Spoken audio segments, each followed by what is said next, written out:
Na verdade, a música, eu acho que ela é tão essencial para obras como teatro, até mesmo, né, o cinema nem se fale, né?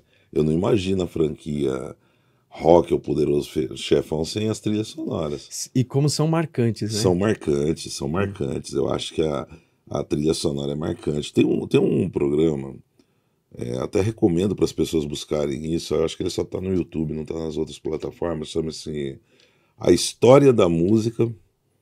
O apresentador, o nome dele é Ulisses. Mas que perdão, o cara é tão bom e eu me esqueci o nome dele, o sobrenome. E esse cara leva grandes personagens da música brasileira lá. Ele levou, ele levou o Hit, Michael Puxa, Sullivan, nossa, Michael. Sai Guarabira, Beto Guedes, né? E aí você começa a olhar e fala, nossa, como a música brasileira é rica, embora ainda às vezes nivelada por baixo, né?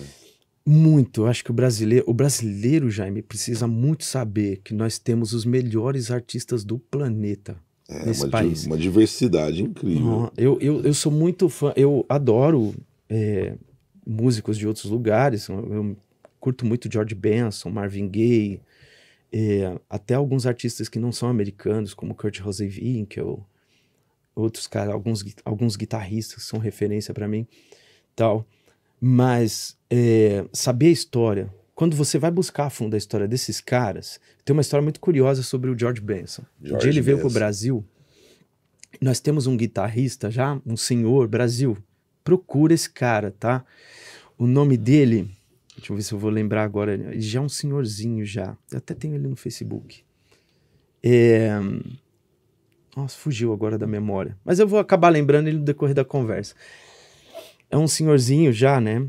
Ele é um guitarrista de jazz, bossa nova, tocou com Muitas muitas pessoas pessoas.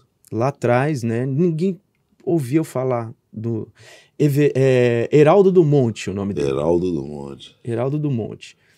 E aí um conhecido meu que é um guitarrista cover do Brian May do Queen, né? Tava passeando com o Heraldo do Monte num evento, que era um evento para músicos, e o George Benson tava no Brasil, ia fazer uma turnê e tudo mais, tava no Brasil.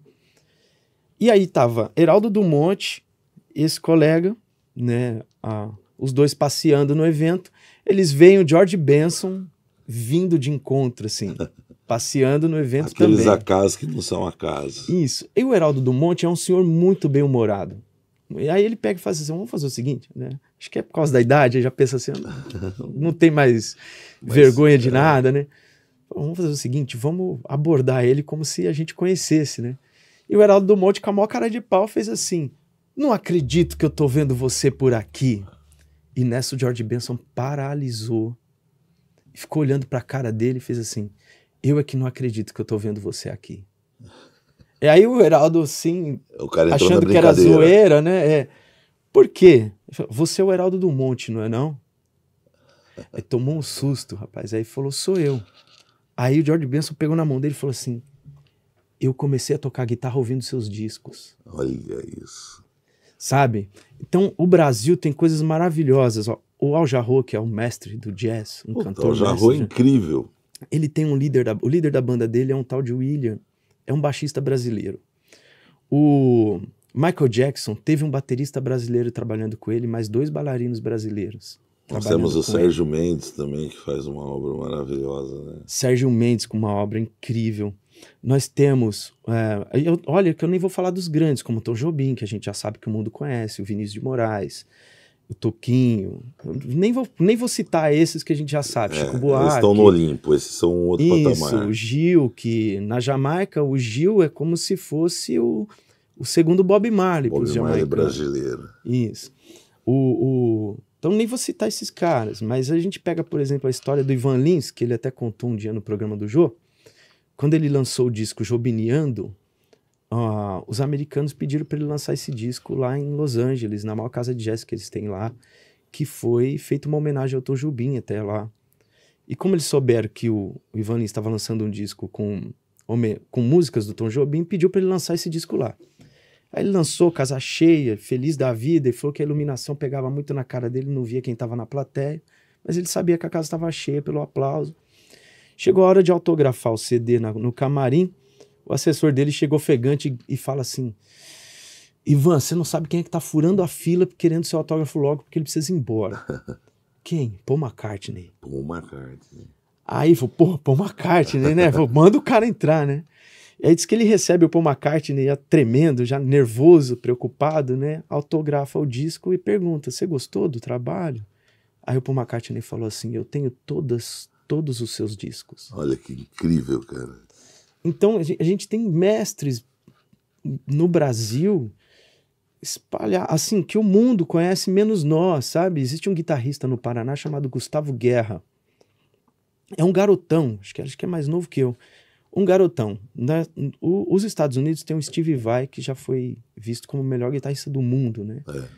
E se a gente procurar no YouTube Gustavo Guerra, a gente vai ver uma feira de música, Steve Vai num stand, autografando DVD, com meia dúzia de pessoas, e um stand ao lado com Gustavo Guerra se apresentando, lotado de gente.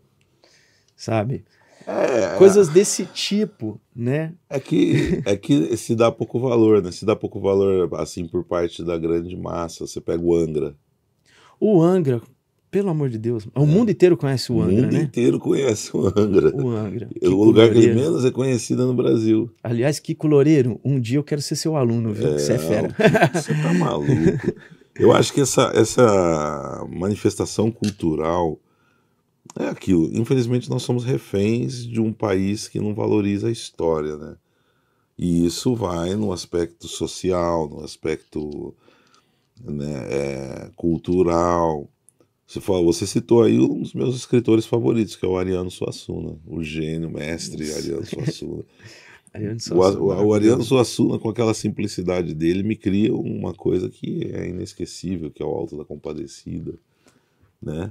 Exato. Então, ele transporta os personagens, os trejeitos do nordestino de uma maneira leve. Ele fez a gente rir com um cangaceiro. Se você olhar o Alto da Compadecida, é uma história trágica, dois vagabundos que não têm onde morar, né? Exato. Então, assim... E que eles nem conhecem a fé direito, né? Eles começam a descobrir a fé... com as suas tramas, né? Com as suas tramas. Né? Exatamente. Passando perigo é que eles começam a conhecer a fé. E tem outros músicos. Tem esse rapaz, esse baixista agora aí, super bem-humorado. Como é que é? O Júnior... O Júnior Groove lá, né? Júnior Groove, que é o... É. Não é Júnior Groove. Grovador. Júnior Grovador, é isso. Grovador. Porque tem o Juninho Groove também, que é ele é um baixista também, mas é um baixista incrível, né? Do jazz também. Nós temos aqui, acho que ele é do Nordeste. Ele gravou com um grande amigo meu, que é o Márcio Lopes, é um dos guitarristas mais incríveis do Brasil, né? Conheço ele desde garoto, ele é padrinho da minha filha. Já são 25 anos de amizade. Né? E aí ele fez um trabalho com o Juninho Groove, com outro mestre também, que é o Rubem Faria. Hoje está morando na Suécia. Rubinho, beijo no teu coração, querido. O Brasil é tão rico que eu entrevistei na temporada passada do Universo da Conspiração, Universo da Superação, o nosso outro podcast, o Paulo Barros, que é um dos maiores produtores do Brasil, e o cara é incrível. E eu me lembrei dele no começo do nosso bate-papo, quando alguém pergunta para você se compõe para teatro. O Paulo Barros, alguém chegou para ele e falou assim, ele precisava aprender uma dança, a moça falou, vai ter um teste aí para uma turnê no Egito e tal, você dança. E ele chamou a ex, chamou a moça que morava com ele, que ele dividiu o apartamento com uma moça, e chamou alguém para ensinar ela a dançar, e ele foi escolhido para ir para o Egito, ficou 2 anos, parece, no Egito. Paulo Barros, um abraço, você precisa voltar agora aqui no Focus 23 Coragem, para contar essa história. Então, assim, o Brasil ele é um celeiro de grandes artistas, mas infelizmente o Brasil mata a memória dos seus artistas, mata qualquer empreendedor com a maneira que trata, mata o sonho de muitas pessoas. Então, a gente precisa fazer a nossa parte e fomentar a cultura.